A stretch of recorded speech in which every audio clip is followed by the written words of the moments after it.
This is Groove Talk with Froggy Style.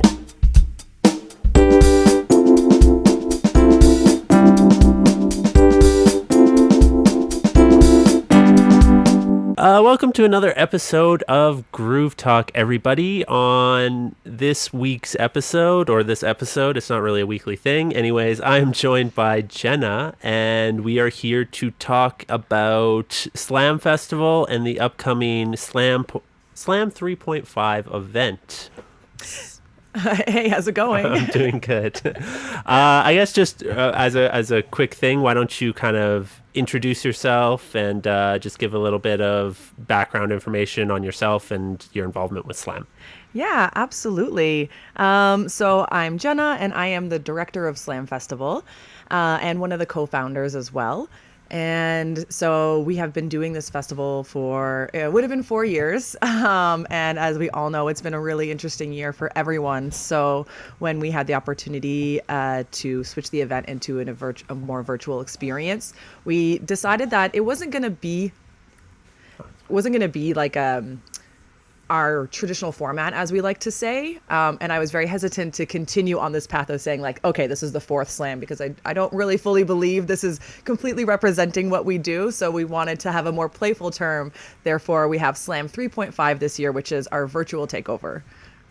Awesome. And so you have been on the podcast before. You and Jacob came on last year to talk about Slam, the third Slam. Yeah. Why don't we kind of go into, I guess, what's going to be different about this year's event compared to some of the other events, aside from the obvious, I guess. Yeah. But I was going to say, apart from the obvious things. Yeah. Yeah, I think, we've all had to try and figure out how to make what we're doing relevant in today's infrastructure, and it's been an interesting experience for everyone on, whether it be outside of the event industry, on your day-to-day work life or your family life, and then also within our event and other event hosts that I've spoken to this year. It's been a very interesting process and quite a roller coaster for us this year. I'm trying to think of how it started, I guess. We originally were going to just fully cancel the event. And that was basically even before the city had officially canceled the outdoor events, because at the point that they wanted to release that information, it was too close to our planning process, deadline. It made it really hard. So we're a small team of volunteers and we have a lot going on. So we really do need a long lead time to make something of that scale happen, which is very fair. So the original intention was to just say, you know what, this year's crazy. Let's just give ourselves a break and kind of carry on. And it was actually just a little bit serendipitous that one of our sponsors, so the really great guys of the field team of Red Bull, approached us with this idea of a digital event. And so I took that back to the team and we started brainstorming what that was going to mean in terms of how we view Slam Festival, which really has its own entity and culture. At least we're trying to give it its own culture. And I really do believe it does have that. And it's quite unique to what happens in Calgary. And then how are we going to take the elements that exist within our traditional format and make them digital and make them relevant, and bring the joy that we have in our traditional format into this digital event, and also just the logistics of it as well too. So that was part of the process. Yeah, for sure. So I guess maybe can we run down a little bit of what Slam 3.5 is going to look like? Yeah, absolutely. So there was a ton of brainstorming and so many amazing ideas brought to the table. I was so impressed when, we brainstormed as a team and everyone brought something a little bit different, and it was really great. So what we ended up bringing in was, and there were some events that came from the original brainstorm that didn't quite make it, unfortunately, but that happens. So we pared it down to 2 days of digital activations, and it's going to be a combination of live interactive events, but then also just some pre-recorded content that helps people understand a little bit of the storytelling of our association and our community. So on the Friday, you're going to see a video release that is a bit of a story of our lifestyle as what it's like to be a Calgarian surfer. And after that, we're actually releasing some video content of pieces that exist on the Alberta River Surfing Association website regarding kind of how-tos and safeties and etiquette that honestly I think a lot of new surfers just skim past, or maybe they don't know how to find it. And we find as we're growing this community quite rapidly, we really want people to be aware of the etiquette and the safety and how to be a positive part of this community. So we're making that into digestible video content. Easy to watch, easy to understand, and just very much in a virtual 2020 landscape. Then we're going to go into a live interactive event. So that's going to be a beer tasting with Banded Peak. And honestly, I've done a wine tasting, but I've never done a beer tasting. So I'm really looking forward to seeing how this rolls out. So I think that's going to be really fun. We really encourage everyone to ask questions and interact in these. I think it's so much more fun, even if you're just commenting or saying if you like a beer or if you spilled your beer, or I don't know, anything. Just take part. It's really going to liven up the whole event. And then after that, we have a couple bands. So TBD, we're going to announce the bands really soon. And we're super stoked to have some great Calgarian bands in the lineup. And I'm really excited to release that information. And then on Saturday, we're going to start off with a morning stretch. So a yoga session with Mallory Chapman, who's one of our local surfers and yoga instructor. And then we're also, during that day, going to release a really interesting story regarding the 10th Street Wave. And I'm very excited to release this project because there's a lot of really cool history that people don't really know about. And it's going to be a pretty short video, talks a little bit about the past and how that wave was formed, how we use it presently, which is a big part of Slam Festival, and then what those big plans are for the future that are very relevant to the community. And I think people have a lot of questions about that. So definitely watching this video should give you a little bit of information regarding that project. And then lastly, we are going to announce the winner. So we have already launched our first virtual surf contest. So that's currently running. And what I love, this is actually some of Jacob's inspiration that he brought into this. And this is why I really love this contest. So it's open to every ability. And really the purpose is to just have fun and to let us know why you love surfing or why surfing makes your life better. So what we've asked is that you submit a clip, and we have it all on our website of how to submit clips. It's done through our website. It's very simple to follow. So you could submit your clips separately if you want, or you can piece them together, whatever your technical ability is. Tell us in a sentence or two why you love surfing or why surfing makes your life better. And then just a couple clips of you having fun out there. And then there's 3 categories, and we're going to draw a winner. So again, I very much say that doesn't really matter like how well you surf, just take part. It's a really big community project, and all of that content is actually going to be very meaningful to the association. We're going to be able to use it for future campaigns. Yeah, no, 100%. And something that I'm actually very excited for is actually some of this video content that is being released. Awesome. Because coming to Slam Festival and like the whole river surfing thing from a different like I didn't get into it through the surfing, I got into it through like the music and the event, which is awesome. I love that. Yeah, so like I'm really excited to see some of this video content, and like I know that there's going to be the guidebook or the how-to with the etiquette and all that. Like I'm really excited for that because it's just something that like I still have like very little knowledge on. So I think it'll be very valuable to just like kind of put that information out there for sure. I love that. I think just giving a little bit of visual perspective of what our community is like, and ideally making it in like a fun, exciting, inviting way is something that we've never really been given the resources to do. So if I'm going to take, that optimistic, positive note out of that situation, is we have definitely been given an opportunity through the crazy pivot that we've had to make to create content that is necessary, I would say, and very, very valuable to our association as a whole. Yeah, no, I definitely agree. And just to touch on the surf contest thing, so when people are entering the surf contest, are they assigning which category that they are entering into, or is it like you guys kind of assigning the categories? Yeah, good question. So I'd like to say in this contest in particular, there's really no hard and fast rule. If you end up picking a category that doesn't, in hindsight, really fit you, it's not going to matter. But we did create categories just for the sake of sorting people out and giving everyone a little bit of guidance. So the way we did it was local Calgary, and I say local Calgary, but you could, live in the Bow Valley region, I guess, like a Calgarian-ish surfer. So that's a beginner level. And then we did the same category in an intermediate. So, those people that there are some surfers out there that can actually do tricks. I'm not one of them, but they exist and it's really impressive. So, maybe you have like a really good ollie or a 3 under your belt, or, maybe you have some really solid slashes. Like you can go into that category if you want. And then we actually opened it up to an international category as well. I'm nervous, hesitant. I really hope some people enter. We have full intentions of making sure that even if they're overseas, they get their prize if they're the winner. But we have some amazing sister communities in the US, over out east in Canada, and then overseas in Germany, that all kind of interact and take part with people in our communities. So I'm hoping that they're going to feel, inspired to engage with what's happening overseas, again, because of this very unprecedented situation, that it could connect us on a much larger scale. Cool. And I guess another question about the event for the virtual beer tasting.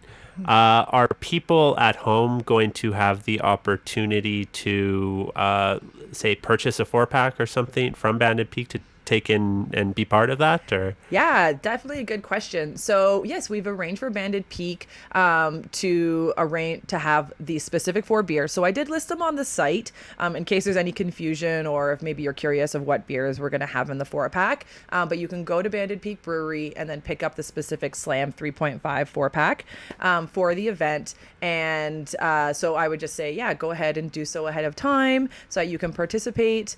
We might foresee some people wanting to socially distance themselves, which is why we want this to be interactive. So they might be at home or with their family, or maybe a few friends that know each other really well and feel safe around each other might have a small group gathering, and then they can all log on together. So you're having like a mini party within like a bigger party. So yeah, I'm really excited to see how that rolls out.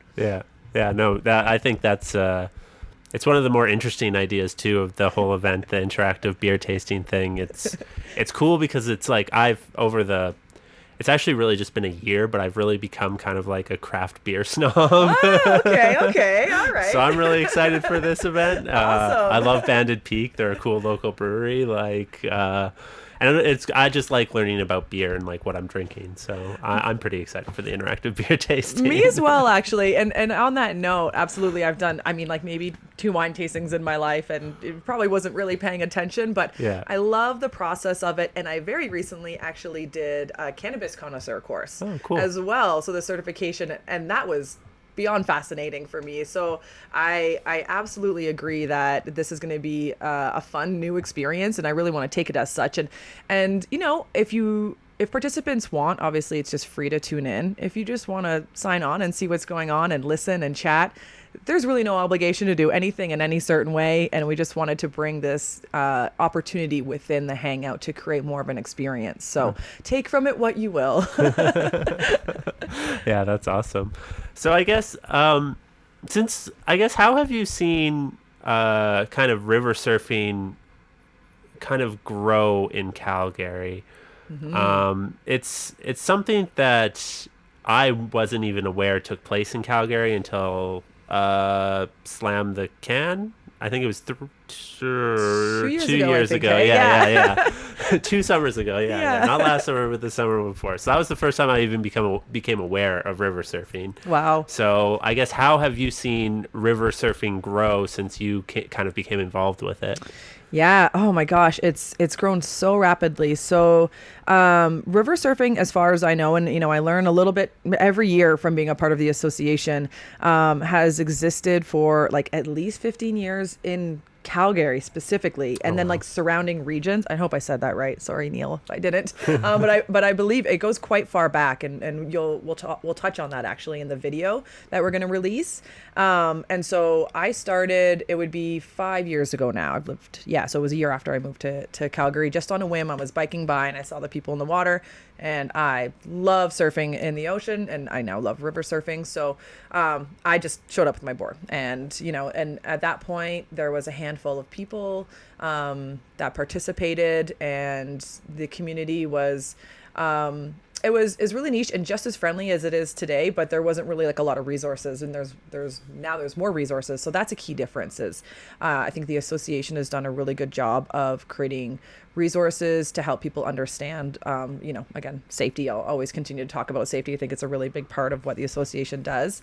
And then also lessons. So lessons kind of existed, but now they have them actually downtown Calgary, and that really increases the community as well too in a great way, because what Outlier does is help people understand the etiquette, the safety and community aspect of it, and then they get to have that very safe environment to do so, and then they can come back on their own time as well. And so the influx of people wanting to surf this tiny wave in Calgary has exponentially increased over the years, and it's so exciting. But it also just makes us want to get this project done more and more, and you can't really rush a project like this. It's so huge. So, and that's just in Calgary. But over in our wave, the mountain wave and the Kananaskis, we're definitely seeing new faces there all the time. And that's a beautiful wave. It's a great intermediate wave. And it is a little bit harder to find too, not on purpose. It's just where it was built. And there's actually some pretty clear instructions of how to get there. But we're seeing a lot more of the mountain folk coming in, especially people from Australia who actually do know how to surf, and they come across this really interesting phenomena. So you're seeing a lot more people like Canmorians and Banff people at the mountain wave, and then we're also seeing a lot of these like really great, awesome beginners being a part of the community in the 10th Street wave. But it's been a rough year this year for river surfing. The water levels were high for months. Oh, okay. Yes. I guess so high water levels are bad for I'm completely well, in our case, yes, and it's interesting how you say it like that, because I guess it really depends on where you are. So okay. If we're looking at river waves globally, some high water levels are really great, some low water levels are really great, and some waves only function like a couple weeks to a month a year. Okay. So we're pretty fortunate with the waves that we have, where the mountain wave, it pretty much functions all year round unless the water level is too high. So basically what happens is that there's too much volume and it flattens out. Okay. Yeah, there's just no shape. There's a bunch of interesting science around it that I only semi-understand. But yeah, there is a certain flow rate that is optimal for the mountain wave. And then same thing with Calgary. That one's a little bit tougher. So the mountain wave is bedrock, so the shape can be manipulated a lot more easily. Okay. But in Calgary, there's a lot of rock underneath, and it really changes the shape of the wave in terms of like inflow and outflow. And that's something that we definitely touch on in the 10th Street video as well. Okay, cool. I think we maybe touched on it a little bit in the last podcast, but just to maybe as a little refresher, like these waves, are they man-made phenomena, or are they like just kind of naturally occurring and you go and find them? So are you speaking specifically of the ones that we use, like the mountain and the street wave? Yeah, definitely. So they are a little bit of both, I would say. Okay. So we'll start with the mountain wave, which I like to call manipulated. So it had a natural drop built into the river, and it has this kind of divot that forms the wave, but the association builds up and around that to actually like make a shape, and they can change the dynamics of it according to where certain rocks are placed and some logs and things like that. And there are actually some plans to even improve that structure into something adjustable in the future. So we'll see how that goes. Okay. Yeah, it's hard to say, of course, in the very early stages, but we would like to continuously see that wave develop, and hoping to see more waves in the Kananaskis River as well. More so to like accommodate the amount of people, but then also the different levels, because that is, like I said, a little more intermediate. So it would be great to have a beginner level wave out there too, just to help people, do everything again step by step safely. Okay. And the Calgary wave, that was actually formed from bridge pilings. And we'll briefly touch on this in the video release, but essentially it's had some ins and outs through the years where so there's bridge pilings on the ground there, and that formed the wave so in that like 15 year around mark, and then it got filled in. somehow. I think some rocks filled it in, or a big rock fell in, something along those lines. And then when there was the flood in 2013, it actually pushed everything out, so the wave formed again. Okay. So yeah, it came back. So we've actually can't legally do anything there are some rocks that we'll say have built up to help direct the water in the right way at the 10th Street wave. We can't do much to change it though at this point, so we're pretty fortunate that it exists. Yeah. So is it like kind of legal things that are keeping you from changing the way, or is it just kind of like an impossibility? Or no, it's definitely a legal issue. Oh, okay. So yeah, you can't mess with the water and the ground. Oh, okay. And it can be a combination of things, but it could be bad for the environment, and you don't really want to change anything too much. And so it's for safety and environmental reasons we can't. Okay, awesome.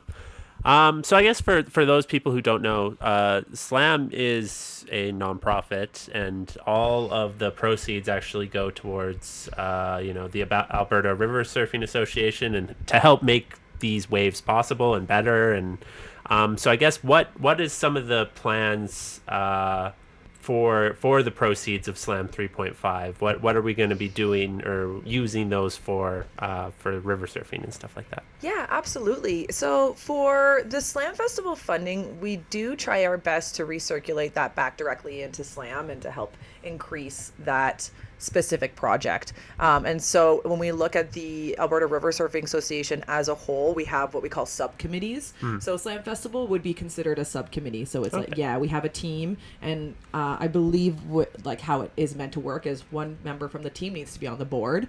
So that's myself. And then you kind of attach yourself to the association, and you represent the association, and then there's like so many other logistics in terms of like how you operate financially and everything there. So with the SLAM 3.5 funding, we're definitely going to do our best to bring that directly back into our traditional format for next year. And if not, it might be something similar to a virtual event.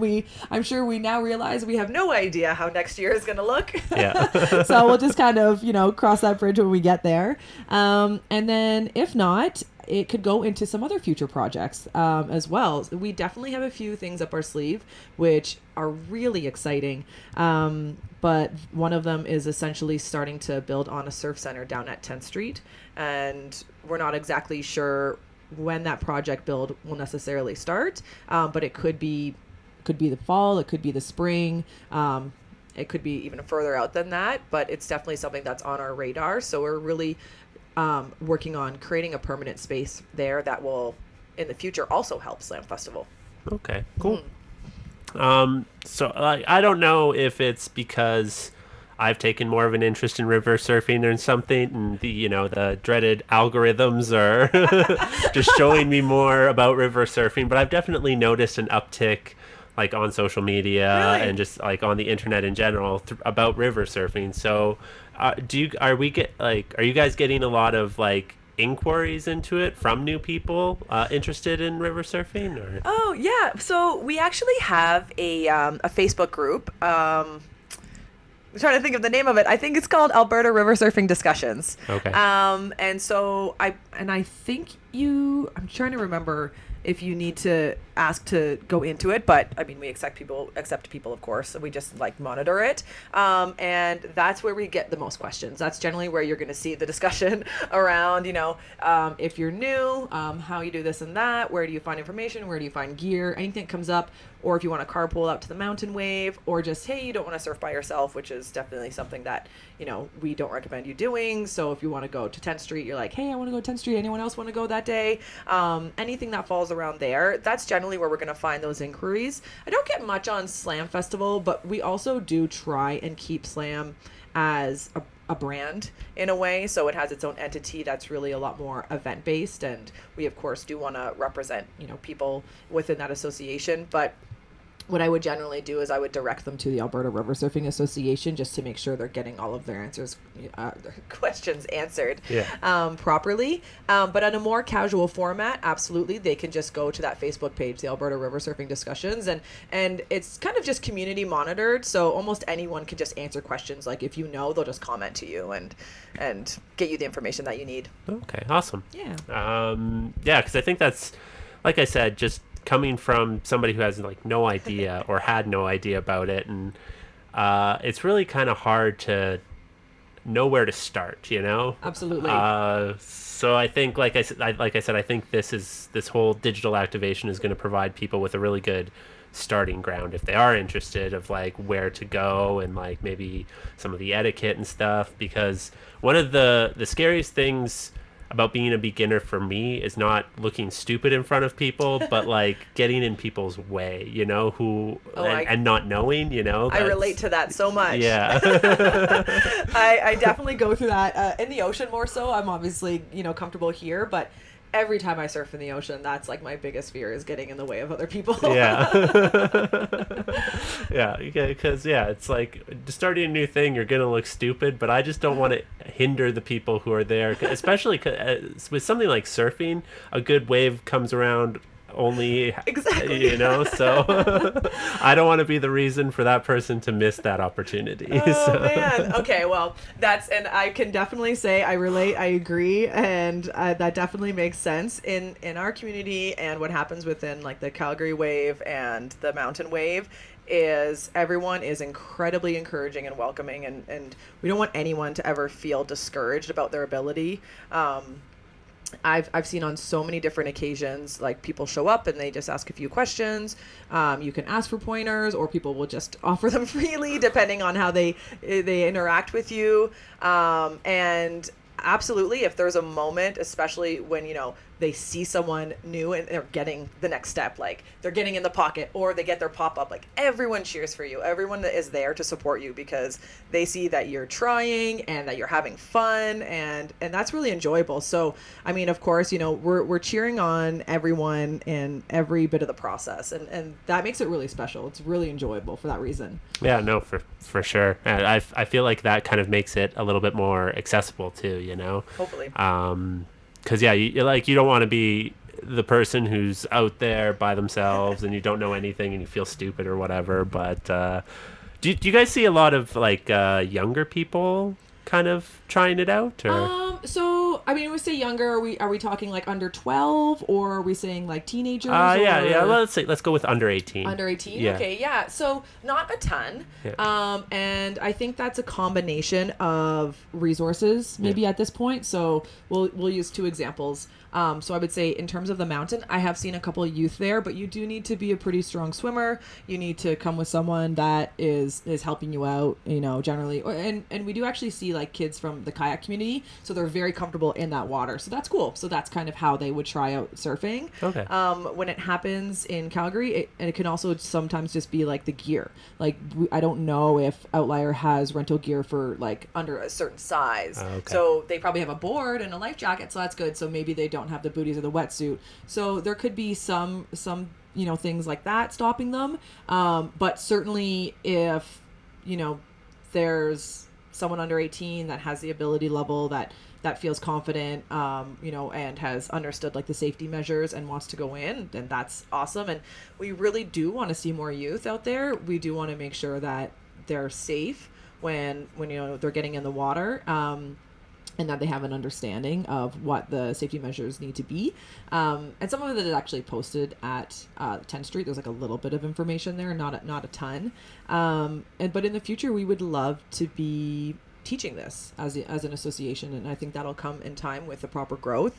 But to actually provide what could be like youth life-saving course or like river safety course, something along those lines, which would relate to what happens in the river surfing community, but I think it's just better for river users in Calgary in general. Yeah, no, I definitely agree. I think a lot of people, I don't know if it's because, you live by a river all your life or whatever, but they kind of take they not for granted, but they're not maybe as aware as they should be of how dangerous a river can be. Absolutely. And, you see it when, people go out floating or whatever. And Yes. so I don't know. I think that's good. I think people should be aware of the power of water and rivers in particular. So it's good that, that knowledge is being provided and put out there, I guess. Absolutely. And I mean, to that point, we do see a lot of people very, I guess, casually or recreationally using the river to float. And especially at 10th Street, because I think that's really the only most like active water area on the Bow River that people generally pass. We have seen so many perfect examples of unpreparedness there. And luckily for those people, river surfers have, I would say, and all of the times that I've been there, at least, I can personally say that the river surfers have helped resolve the situation because of their resources or, their comfort or being able. I've seen a full family raft flip upside down on that wave. So like a very large raft flip upside down, and at least one of the children was underneath it. Oh. Yeah. And the mother, she was screaming. She was panicking, of course. I'm not sure if she knew how to swim, so I don't know if she was like, I want to save my child, but I can't, or if she was just kind of in shock and not really knowing what to do about the situation. So a surfer had to go over, and a couple of them actually picked up the raft and flipped it, and everything was fine. And I'm sure luckily there probably was an air pocket underneath because of the way rafts are. Yeah. But I couldn't imagine how scary that was for the whole family, thinking, oh, we're having so much fun. This is great. This is meant to be a really great thing. And then suddenly someone's drowning and they don't know how to do anything about it. And that is just one of the examples that we've seen there. Yeah. So we do definitely feel that a representation in terms of what river safety means to Calgarians needs to be more apparent. Yeah, no, I definitely agree. And also it, if you have negative experiences on the river like that, even though it relates nothing to, it doesn't relate to the surfing community at all, it might make people, government officials, the public, just less encouraging of people using the river in that way. You know what I mean? So absolutely. And I think that's certainly a take that someone or a side that someone could certainly take in that situation is the fear that goes along with it. And so I think the association does a really fine job of posting as much information regarding safety and trying to make it as accessible as possible, as far as we can in this moment to help navigate those situations. And I think we're always going to learn along the way too. So we're not always going to be perfect about it. But if we're evolving and understanding the safety measures needed as the community grows and what that means to us and the city, then I think that should mean a lot as well. Yeah, no, I definitely agree. And it's good that, like I said, it's good that information is being provided and it's getting out there to the people who need it. And I guess my only thing on that is if you are going to use the river, just be aware. Yeah. Be aware of what you're doing in your surroundings, and just understand that it is a river, it is a force of nature, and it's not always going to go the way that you might expect it to. So 100%. Ask some questions to a couple people that have done it before. Maybe. Yeah, totally. It's a good start. So I guess getting back into the festival a little bit, we kind of touched on it, but what is maybe one of the bigger challenges that COVID has presented in planning even an online event? Yeah, definitely. So the two many challenges, but we'll stick to what I would say the two main challenges were how it shifted our funding, because our funding is very much related to the traditional format, and that's understandable. I mean, we pretty much work off of grants and sponsors for the association, and to create a solid sponsorship and an offering of a sponsorship, you generally work off of the space and the experience that sponsor can provide to a lot of people. And that changed completely. And so we're so fortunate that Banded Peak wanted to be a part of this, and we were able to find something that aligned really well with them, because we unfortunately couldn't do that with everyone, and that was tough for us. So we definitely needed to figure out how to budget accordingly, and then again find the funds in the best way. And then we were very fortunate to get a grant from both Travel Alberta and the city of Calgary. And so everything in the end, we were able to make work within our capacity and the resources that we were given. And then the other one was, as you mentioned, we're a team of volunteers, and there's a lot going on, and we've kind of adjusted to this traditional format, and we kind of have an understanding of how to operate these things. But now to learn something completely different, it put a lot on our plates, and there were so many questions, and so we had to navigate, how do we make these digital events function and market them and make them exciting, and what that looked like. So there was a lot of brainstorming back and forth in terms of, what happens live, what do we pre-record, how long are the videos, like all those questions that come along with creating that content. I think we really stretch ourselves in a good way, but everyone puts their hat in the ring to make the most out of this situation and bring their experience to the table, and it's been so impressive how it's all developed. I agree. Just being involved in it a little bit more this year as well, it's kind of neat to see how it all comes together in a non-traditional format, but I'm sure it would have been the same in a traditional format too. It's just like, it's cool that it's just a team of, dedicated volunteers who do what they can when they can, and that is kind of what builds this event, which is, it's very cool to see. And like I said, it's been cool to kind of see how that whole thing comes together. Because the first time I've been on like kind of the back end of the whole planning process. So, totally. Yeah. It's neat, and I guess I haven't really said it, but I have taken a little bit of a role in helping this Slam 3.5 go forward. So that's been really cool to do, and like I said, just a cool experience to see how that whole thing comes together. So. I think in terms of like how you become involved was a very awesome organic connection. Initially having asked to interview myself and Jacob, which we were so excited about, and then getting to know you a little bit and understanding what you do on your spare time, and we're always at the festival. And I would even just say this to yourself, but people in general. I mean, we're always looking for people who might want to maybe hone skills in a certain way, or if they're looking to try something different, like say in your mind you're looking to change careers, but you can't just like get a job without experience. That's like this lifelong challenge. So volunteering for a large scale event like this, you can actually start flexing those muscles, and this is a very professional format, but also like a very small team as well, and that's what I've really taken out of it, and I've learned so much along the way in things that I had absolutely no experience in, and it was just from kind of being forced to execute things that just had to happen.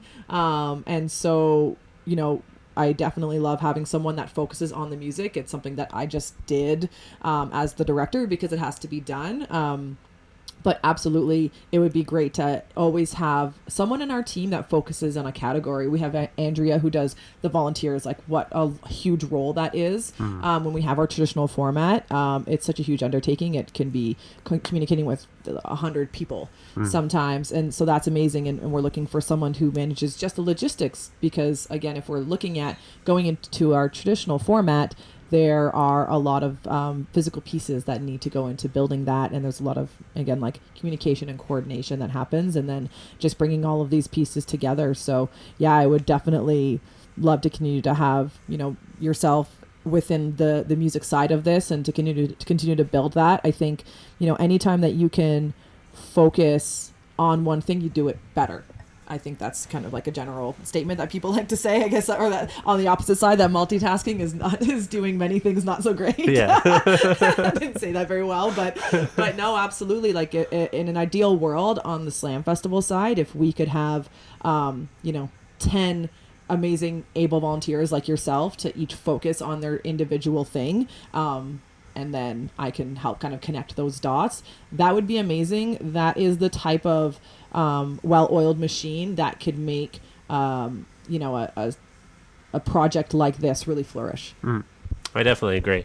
And one of the things that definitely attracted me towards Slam Festival was just the community aspect of it. Not just like the music. Obviously, there's really cool music, but but like the whole community. Like it's just a really like tight community of like solid individuals who are all working towards the same goal, which is to just like bring river surfing to Calgary and then to Alberta, but like just making it available to the most amount of people possible. Yes. Which I think is cool. So awesome. Yeah, thank you.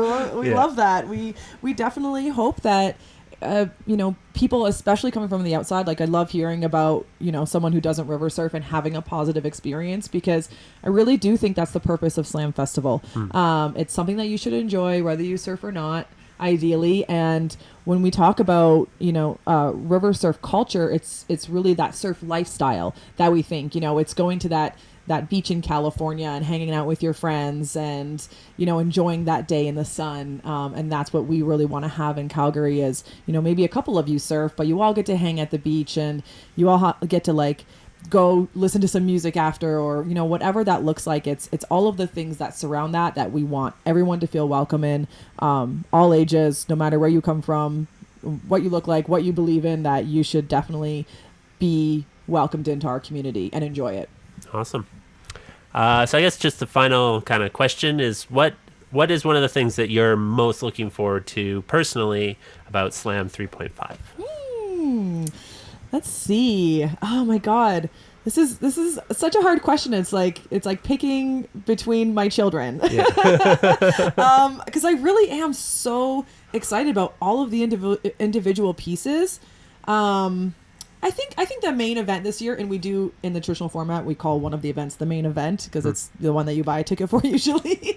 But I think the main event is really going to be the beer and the bands.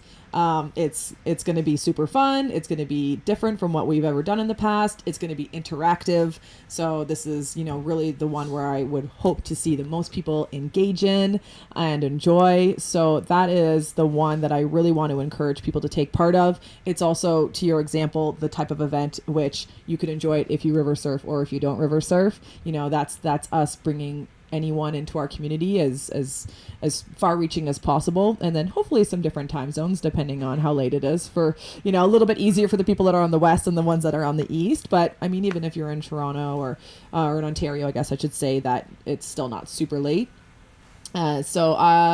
Yeah, I think that's the one that I'm really looking forward to for a few different reasons. Awesome. Yeah, I mean, I would agree. Yeah. I think that one's going to be, that's just going to be really fun. And like I said, I'm really excited for the beer tasting, and I love music. So, but I am excited for the video content that's going to be released as well. Just as, like I've said it before already, it's just as coming from somebody who doesn't river surf, I think it's going to really provide a lot of information that I just don't know about it. So awesome. Yeah. So I guess real quick, let's run down the dates and maybe where people can interact with the festival this year. Absolutely. So the dates of the actual event are going to be Friday and Saturday, so September 18th and 19th. You can get all of the information on slamthefestival.com. So we have an event page there, and then you can click on each of the individual events. If you go to the info page, that's where we post the schedule. We also have a Slam Festival Facebook group. So that's just another place where you can find and ask questions and share information. If you want to share an event with your friends, it's a little bit easier to do it that way. And we would absolutely love if you tag your friends in posts and share it and help that circulation and just bring people into the festival. That really makes it much more exciting for everybody. And then you can also follow us on Instagram at Slam Calgary. And that's just a really nice, easy way to keep up to date. We'll put all of our information releases. So that's almost like the quick advertisement. And then you can go onto the website to get the full details of a thing. So we'll do our best to continue to release information on Slam Calgary. And that will be the notification hey, something new is happening. Check out the website. And, we'll update the links. And if you do river surf, then you should definitely enter our surf contest as well, which you can do right now by going on the website. The link will kind of put you through all the guidelines there. Awesome. Yeah, and I'll have all those links in the episode notes, so it should be easy for people to find. Awesome. All the Facebook, Instagram, the website. It'll all be in the episode notes, so it's really easy for all you guys to find it if you're interested in Slam 3.5. Is there any kind of final things that you would like to say, or? No, I mean, thank you so much for chatting with me about this. It's so amazing to be able to share this information with more people. And thank you for your help with the festival this year. It's been so valuable. So I'm really looking forward to, seeing some new faces virtually this year. Awesome. Thank you very much for being on the podcast again. Thanks.